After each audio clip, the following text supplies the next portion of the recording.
Oke, halo, selamat sore. Balik lagi di channel Asep MYAA. Udah lama ya nggak agak vakum di YouTube, tapi kali ini kita bakalan mulai posting lagi. Oke, kali ini gue bakalan sharing atau bakalan bagiin ke temen-temen tips gimana sih cara ngecek mobil kalau teman-teman mau beli mobil bekas ya, terutama mobil bekas ya. Jadi tips paling aman gitu loh. Ini cara singkat tapi aman mewakili secara keseluruhan ya, gitu. Oke, yang pertama gue mau ngejelasin dulu bahwa sebelum teman-teman pengen beli mobil, otomatis teman-teman juga harus searching dulu, lihat dulu sesuai dengan kebutuhan teman-teman butuhnya mobil apa. Oke, di sini gue kebetulan bakalan beli mobil buat bukan buat gue sendiri tapi buat kita jual lagi, dan biasanya gue ngelakukan 3 hal ini melakukan pengecekan kendaraan. Oke, kebetulan yang kita bakalan cek kali ini adalah Honda BR-V tahun 2017, BR-V CVT, BR-V Matic ya, transmisinya otomatis. Nah, 3 hal ini, yang pertama adalah yang nomor 1, kita harus melakukan pengecekan fisik. Apa itu pengecekan fisik? Nanti kita lihat bagaimana cara pengecekan fisiknya. Oke, yang kedua yaitu pengecekan dengan cara test drive atau kita tes jalan, itu mewakili semuanya tentunya. Yang ketiga adalah pengecekan melalui kita bertanya kepada sang pemilik mobil, apakah pernah ada keluhan atau selama pakai itu pernah ganti apa gitu. Itu aja, 3 itu udah bisa mewakili. Mari kita langsung lihat mobilnya. Oke, guys, sekarang gue udah bareng mobilnya Honda BR-V tahun 2017. Secara fisik mobilnya itu udah masih fresh ya, masih fresh karena masih kelihatan baru. Terus kita bakalan melakukan 3 pengecekan tadi. Yang pertama cek fisik. Nah, dalam cek fisik ini ada beberapa yang harus kita lakukan. Yang pertama itu adalah SPWA, yaitu Six Position Walking Around, yaitu kita mengelilingi kendaraan ini. Ada 6 titik yang perlu kita lihat. Oke, bagian mana aja yang kita lihat? Yuk kita lihat.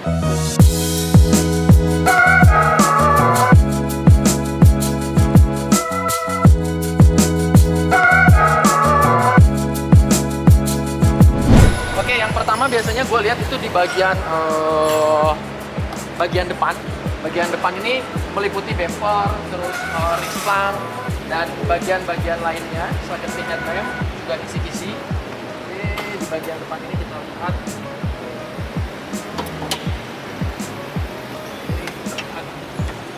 Ini bagian paling penting karena kita udah lihat bagian eksteriornya. Itu eksterior memang pure ya, nggak pernah ada goresan, nggak pernah ada benturan. Kita lihat dari bumper, dan kita juga lihat bagian ringsplang sini. Jika memang dia udah ada benturan atau pernah ada benturan, di bagian sini juga tidak akan sempurna pembentukannya. Kita bisa lihat di sini ada bentukan pabrikan. Ini bentuk masih bentuk pabrikan ya. Kemudian untuk di bagian headlamp, kita pastikan bahwa plastik ini tidak pernah ada repair atau tidak pecah, tidak goyak. Kita bisa lihat ini masih bentukan asli pabrikan yang memang kalau ketika ini sudah pernah benturan, dia tidak akan bisa di-repair dengan sempurna. Oke.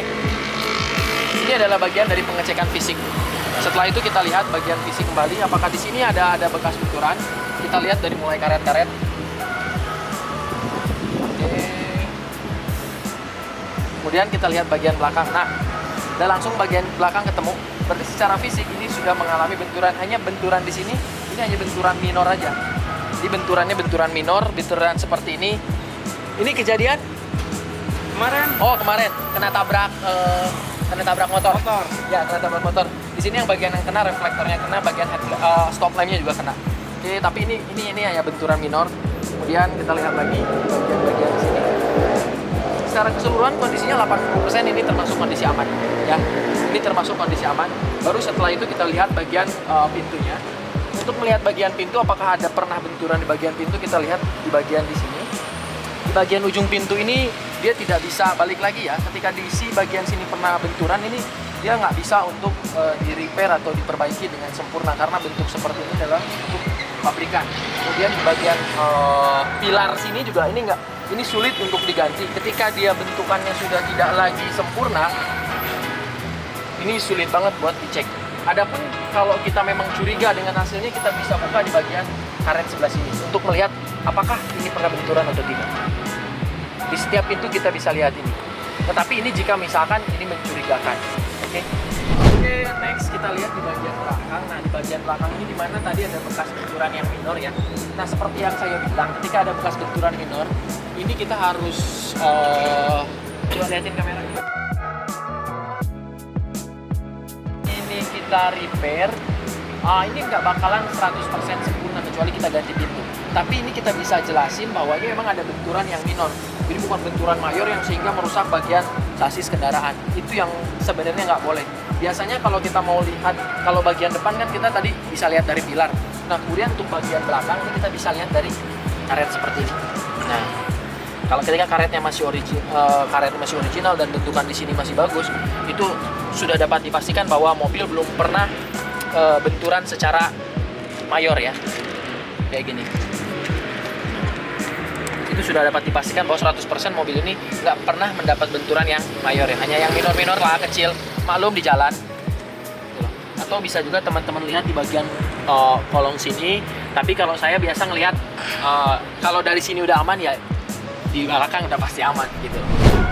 Oke, itu untuk bagian fisik.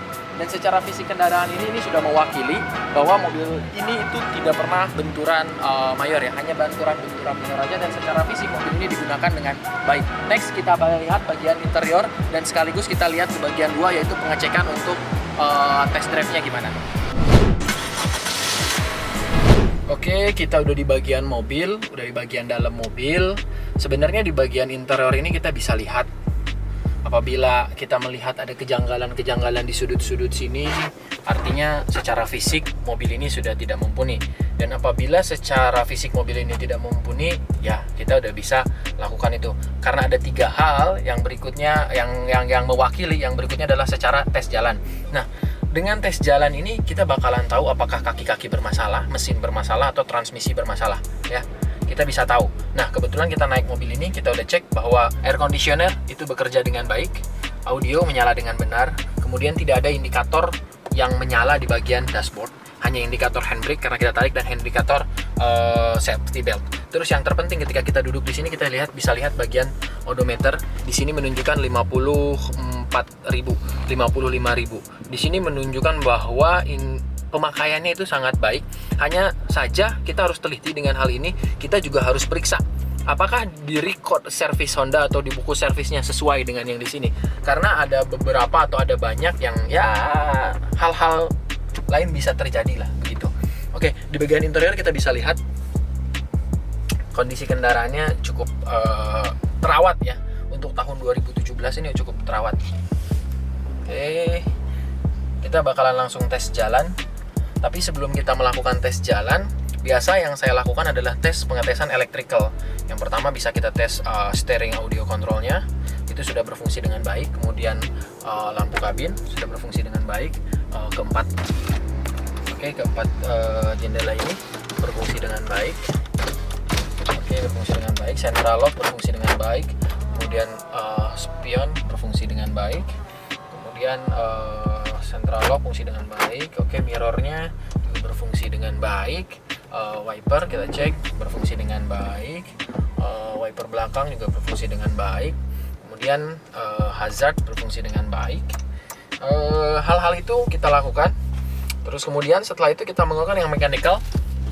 Perpindahan adjustable juga berfungsi dengan baik. Tempat duduk berfungsi dengan baik semua. Terus kemudian semua tombol air conditioner berfungsi dengan baik, arahnya, suhunya, pindahannya berfungsi dengan baik, kisi-kisi semua masih normal.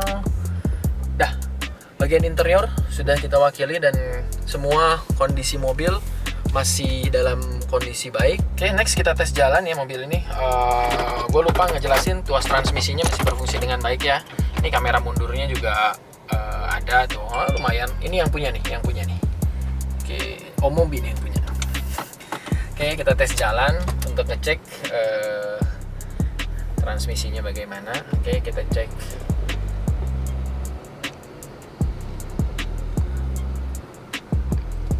Remnya masih enak ya. Untuk untuk mobil tahun 2017. Ini remnya masih enak. Ini ada.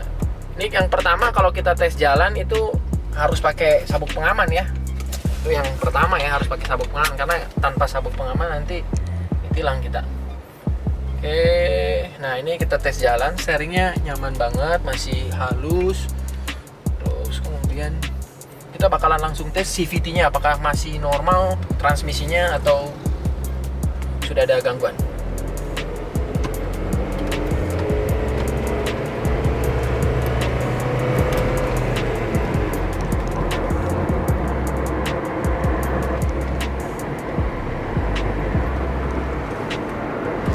Kalau ngecek CVT ini cukup pakai feeling aja sih, karena dia perpindahannya cukup nggak terasa seperti pada mobil lain yang menggunakan percepatan 1 sampai 4 gitu ya, atau mobil yang masih matic normal. Kalau pakai CVT perpindahan giginya cenderung lebih lembut, tapi tetap terasa sih ada peningkatan gitu loh ya.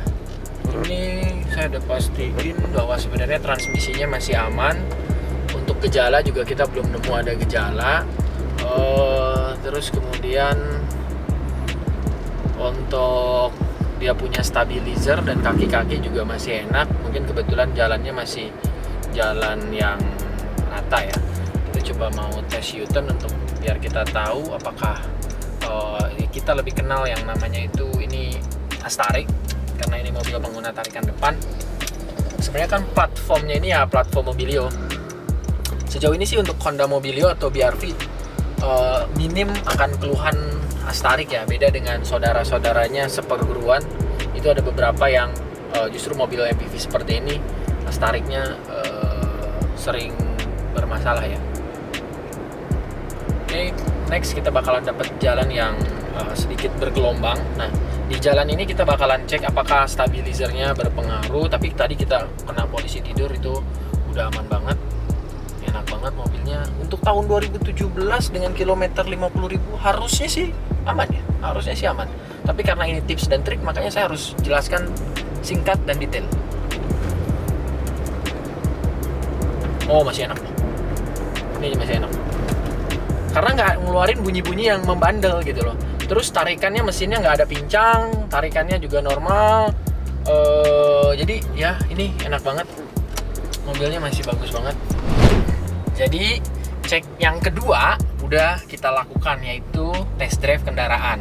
Test drive kendaraan ini untuk cek transmisi, bearing roda, kaki-kaki, terus mesin apa pincang apa enggak. Kita udah lakukan itu, dan untuk bearing roda aman, untuk kaki-kaki juga aman, dan untuk transmisinya juga aman. Sama sekali belum ada gejala ya. Mungkin karena mobilnya tahun 2017 dan kilometernya masih 55.000.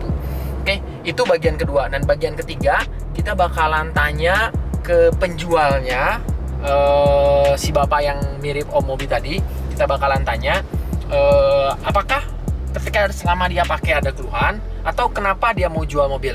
Itu akan menjadi satu sumber tambahan untuk kita, apakah mobil ini masih layak untuk kita beli dan kita jual lagi, atau justru malahan